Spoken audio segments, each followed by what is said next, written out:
Estamos de regreso y en vivo vamos a involucrarnos con otro de los títulos del día, la continuidad en el cese de actividades dispuestos por un paro por 96 horas del gremio que nuclea a los trabajadores, transportistas, choferes interurbanos y urbanos, una situación complicada como es el cese en el pago de los salarios y tan importante para la vida digna de muchísimos trabajadores y trabajadoras de nuestra provincia. Nosotros nos vamos a comunicar con el gremio OITA porque está su secretario allí, Claudio Luna, para contarnos las novedades del caso. Claudio, como siempre, muchas gracias por darnos unos minutos. ¿Cómo estás?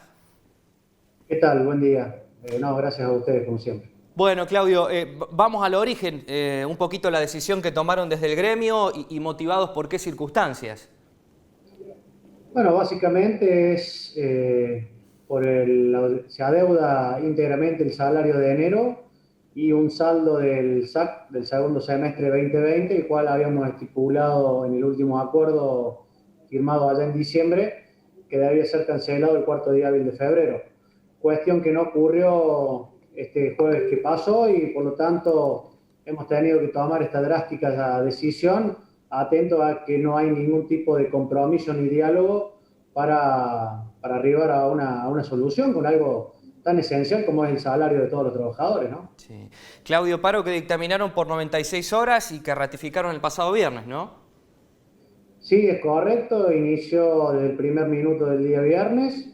Increíblemente no hemos tenido ningún tipo de comunicación ni del Ministerio de Trabajo, ni de la Secretaría de Transporte, y mucho menos de los empresarios, en estas más de 72 horas que llevamos.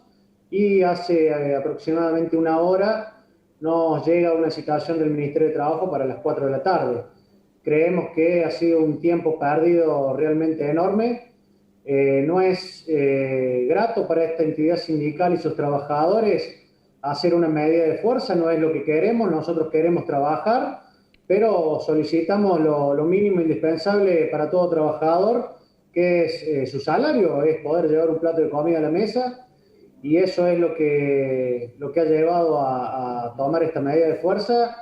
Y lamentablemente, vuelvo a insistir, no avisoramos que el ministerio, que el gobierno o que los empresarios tengan intenciones rápidas para destrabar esta situación. A la falta de una llamada de diálogo, Claudio, lo que uno ha observado es que el Estado dice, no, los empresarios cuentan con fondos para pagar los salarios, los empresarios dicen, no, no contamos con fondos. Digo, el trabajador queda siempre ahí en el medio. Exactamente. Es incongruente las manifestaciones del secretario de Transporte, ya que si ellos saben que los empresarios pueden pagar los salarios, no entendemos por qué el Ministerio de Trabajo no los intima a que lo hagan. Pero bueno, siempre quedamos en el medio de los trabajadores, y el otro muy gran perjudicado de esta situación, que son los propios usuarios, Sí. a quienes siempre le manifestamos nuestra solidaridad y que comprendan que no nos queda otra forma de protestar que no sea la medida de fuerza, atento a que no haya avances en el diálogo que hemos tenido permanente con el empresariado del poder concedente. Mucho diálogo, pero no siquiera avanzamos un paso hacia una solución, sobre todo teniendo en cuenta que hablamos de un conflicto que lleva más de 300 días. Es realmente increíble que haya pasado tanto tiempo, que hayamos los trabajadores tenido que padecer estados de necesidad extrema y miles de usuarios que se han quedado sin transporte público. Claudio, la idea, bueno, vamos a ver qué pasa esta tarde, ¿no? Pero la idea es continuar con la medida de fuerza si no hay ningún arreglo o principio de solución.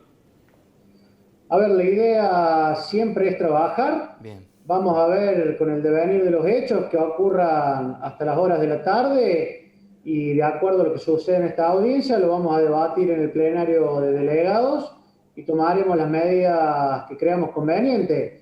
Esperemos realmente que nos acerquemos a una solución y podamos volver a salir a trabajar lo antes posible, siempre y cuando, por supuesto, se abonen los salarios, que es lo mínimo indispensable que necesita un trabajador para vivir, ¿no?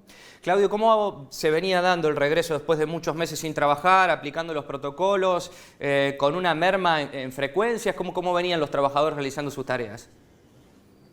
A ver, este servicio precario y de emergencia inició con aproximadamente el 23% de los servicios que había prepandemia. Nosotros hemos contactado mediante operativos que hemos hecho con los compañeros de gremiales y los mismos delegados, y así como lo hemos contactado, también lo hemos denunciado al Poder Concedente y al ARCEP, que la demanda era lo suficientemente grande para este precario servicio y que debía incrementarse por lo menos a un 50% de los que había prepandemia. Lamentablemente no hemos sido escuchados. El servicio que se le estaba brindando hasta el día jueves a los usuarios es realmente muy desastroso, muy ineficiente, y sobre todo entendiendo, y como se lo hemos manifestado al mismo Poder Concedente y los empresarios, que necesitamos recuperar al pasajero. Imagínense que tuvimos 8 meses y medio sin servicio, y con este servicio difícilmente vayamos a recuperar los pasajeros, ya que, para darle un ejemplo, en alguna localidad había frecuencias cada 20, cada 30 minutos, hoy las hay cada 1 hora y media, cada 2. Sí. El usuario va a tomar el colectivo a la parada, pasa el ómnibus lleno, tiene que volver a esperar otras 2 horas, 1 hora y media, le vuelve a pasar lo mismo y difícilmente ese usuario vuelva a volcarse al transporte público.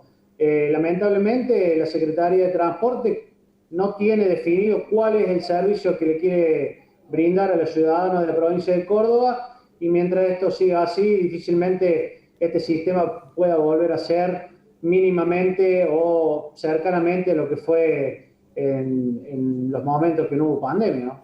Gracias, Claudio.